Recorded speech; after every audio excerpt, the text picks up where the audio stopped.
আসসালামু আলাইকুম, this is Saidur Rahman from Jamiatul Hanafia. আজ আমরা আলী মেডিসিন কম্প্রিহেনশন নাম্বার 17 আলোচনা করব।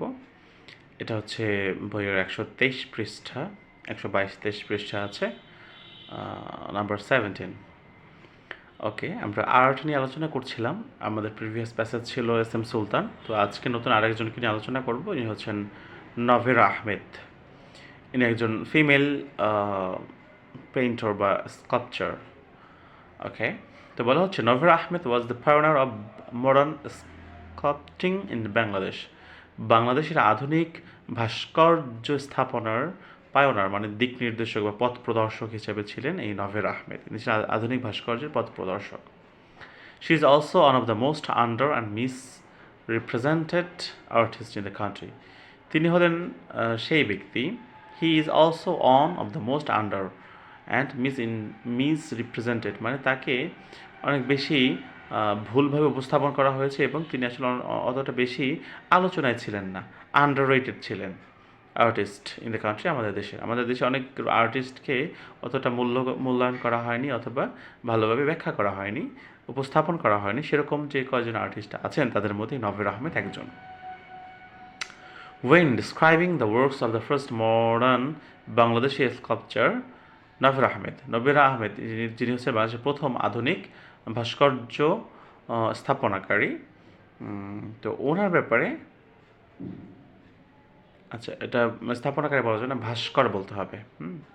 তো ওনার সম্পর্কে when describing the work of the first modern Bangladeshi sculpture, মানে ওনার কাজগুলো যখন বর্ণনা করছিলেন কে, শিল্পচর্চা জয়নুল আবেদিন। শিল্পচর্চা জয়নুল আবেদিন যখন ওনার এই কাজগুলো বর্ণনা করছিলেন, প্রক্লেম তিনি দাবি করেছিলেন what Novera is doing, Novera এখন যেটা করছে নাও এখন will take us a long time to understand, সেটা বোঝার জন্য আমাদের অনেক সময় লাগবে। She is that kind of artist, সেই ধরনের একজন শিল্পী। This aptly describes her progressive thoughts in the field of sculpture. বলছে এটা অ্যাপলি ডিসক্রাইবস, এটি যথাযথভাবে বর্ণনা করছে আর প্রোগ্রেসিভ থট, তার প্রগতিশীল চিন্তাভাবনাকে in the field of sculpture, ভাস্কর্যের এই জগতে। Novera Ahmed was born in culturally inclined family in Chittagong. Novera Ahmed চট্টগ্রামের একটি এই সংস্কৃতি মনা একটি পরিবারে জন্মগ্রহণ করেছিলেন। ওয়ের শি ওয়াজ ইন্সপায়ার্ড, যেখানে তিনি উজ্জীবিত হয়েছিলেন বা অনুপ্রাণিত হয়েছিলেন বাই হার মাদার্স স্কিল, তার মায়ের দক্ষতায়, ইন মেকিং ডলস হাউসেস, পুতুলের ঘর তৈরি করে, আউট অফ ক্লে, কাদা দিয়ে, অ্যান্ড বিকেম ফ্যাসিনেটেড, এবং তিনি মুগ্ধ হয়েছিলেন with working with 3 dimensional forms, ত্রিমাত্রিক রূপে সেগুলো তৈরি করায়। As Ahmed was educated in London and Florence, যে তিনি যেহেতু লন্ডন এবং ফ্লোরেন্সে শিক্ষা গ্রহণ করেছেন, হার স্কাল্পচারাল ভোকাবুলারি, তার শিল্পশৈলী was based on the combination of western ideas and folk tradition. তার যে শিল্পশৈলী সেটা ছিল একটা কম্বিনেশন মানে সংমিশ্রণ অফ ওয়েস্টার্ন আইডিয়াস, পশ্চিমা চিন্তাভাবনার, এবং ফক ট্রেডিশন এবং লোক ঐতিহ্যের। Many of her artifacts were based on village lives. বলছে তার চিত্রকর্মের অনেকগুলোই ছিল বেসড অন, মানে সেগুলো অনেকটা নির্ভরশীল ছিল অন ভিলেজ লাইভস, মানে গ্রামের জীবনযাত্রা, এবং ফক মোটিভস, এবং লোক উদ্দেশ্য বা মানুষদের মনের বাসনা, সেগুলো অফ হুইচ শি ওয়াজ আ কিন অবজারভার, যেগুলো তিনি গভীরভাবে পর্যবেক্ষণ করতেন।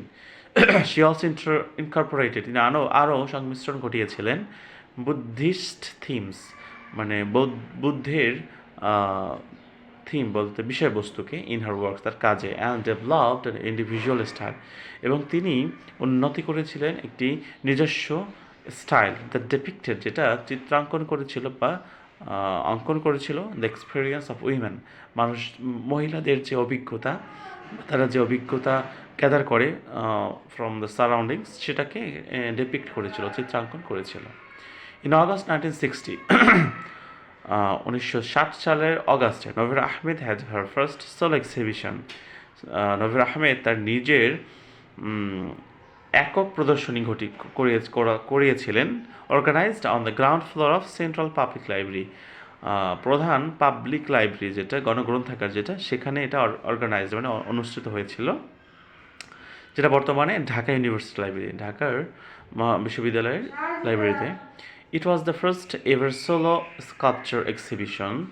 এটি ছিল প্রথম একক ভাস্কর্য প্রদর্শনী বা এনি স্কাল্পচার অফ বাংলাদেশ, বাংলাদেশে কোনো ভাস্কর কর্তৃক। তো এরপর বলা হচ্ছে ইট ওয়াজ ইনাগ্রেটেড, এটি সূচনা করেছিল, মানে অনুষ্ঠানটা শুরু করেছিল কী বলে এটাকে, সূচনায় বলতে পারি। তো সেটা করেছিল কে? General Azam Khan of Pakistan army, Pakistan আর্মির general Azam Khan, who was so impressed, যে খুবই মুগ্ধ হয়েছিল উইথ হার ওয়ার্ক, তার কাজ দ্বারা, that he gave her a grant of 10,000 to promote sculpture as an art form, যিনি তাকে খুশি হয়ে 10,000 টাকা দিয়েছিলেন টু প্রমোট স্কাল্পচার, এই ভাস্কর্য স্থাপনাটাকে চালিয়ে নেওয়ার জন্য, অ্যাজ অ্যান আর্ট ফর্ম, এটাকে শিল্প হিসেবে রূপ দেওয়ার জন্য। She used cement, wood, plaster, তিনি ব্যবহার করতেন সিমেন্ট, উড মানে কাঠ, প্লাস্টার অ্যান্ড স্টোন এবং পাথর, for material for her sculpture, তার এই ভাস্কর্য স্থাপনার জন্য উপাদান হিসেবে।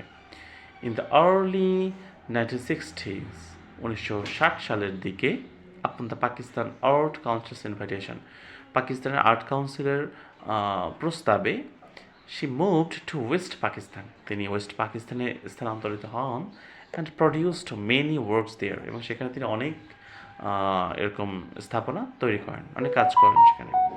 ইন 1962, 1962 সালে সে ট্রাভেল টু বোম্বে, তিনি ভারতের বোম্বে শহরে ভ্রমণ করেন, টু লার্ন ভারতনাট্যম, এটা একটা ওই এলাকার বা ভারতের একটি আর্টের স্টাইল বা ভাস্কর্যের একটি স্টাইল, তো ওটা উনি সেখানে শেখার জন্য ভ্রমণ করেন। অ্যান্ড এ ইয়ার লেটার, এবং 1 বছর পরে, মুভড টু প্যারিস, তিনি প্যারিসে যান, where she remained for the rest of her life, তিনি জীবনের বাকি অংশ সেখানে ছিলেন। She lived in Thailand from 1968 to 70, তিনি 1968 থেকে 70 সালে তিনি থাইল্যান্ডে ছিলেন। And had her second solo exhibition, এবং সেখানে তিনি তার দ্বিতীয় একক প্রদর্শনী করেছিলেন ইন ব্যাংককস অ্যালিয়েন্স ফ্রাঞ্চাইজ, সেখানে ব্যাংকক অ্যালিয়েন্স ফ্রাঞ্চাইজে তিনি এটা করেছিলেন ইন 1970, 1970 সালে। অ্যাট দ্যাট টাইম, সেই সময়, she was using remains from plane crashes of American airplanes from the Vietnam ওয়ারের আমেরিকান এয়ারলাইন্সের ক্রাশ প্লেন, মানে কিছু প্লেন যেগুলো ক্রাশ হয়ে গেছে যুদ্ধে, সেই অবশিষ্ট অংশে তিনি সেগুলো ব্যবহার করতেন তার এই স্কাল্পচারের জন্য। Novera Ahmed was one of the original designer of Shaheed Minar, আমাদের বাংলাদেশের শহীদ মিনার সেগুলোর যে ডিজাইনার, নকশা যারা করেছিল তাদের মধ্যে তিনি একজন ছিলেন। In which she collaborated with Hamidur Rahman, যেখানে তিনি হামিদুর রহমানের সাথে একত্রে ছিলেন এবং তাকে পরামর্শ দিয়েছেন যে এভাবে করা যায়। শি ওয়াজ অ্যাওয়ার্ডেড দ্য 21 পদক ইন 1997 ইন অ্যাবসেন্সিয়া, তিনি তার অনুপস্থিতিতে তিনি 1997 সালে তাকে 21 পদকে ভূষিত করা হয়। And an exhibition was arranged, এবং একটি প্রদর্শনী আয়োজন করা হয়েছিল ফ্রম হার ওয়ার্কস, তার কাজগুলো দিয়ে, লেফট বিহাইন্ড, যেটা তিনি পূর্বে ফেলে গিয়েছিলেন, in Dhaka in April May 1998, 1998 সালে এপ্রিল মে মাসের দিকে ঢাকায় তিনি যে কাজগুলো রেখে গেছেন এখানে, সেগুলো দিয়ে একটি প্রদর্শনী হয়েছিল। সো এটি ছিল আমাদের আজকের প্যাচেস অ্যাবাউট নভীর আহমেদ।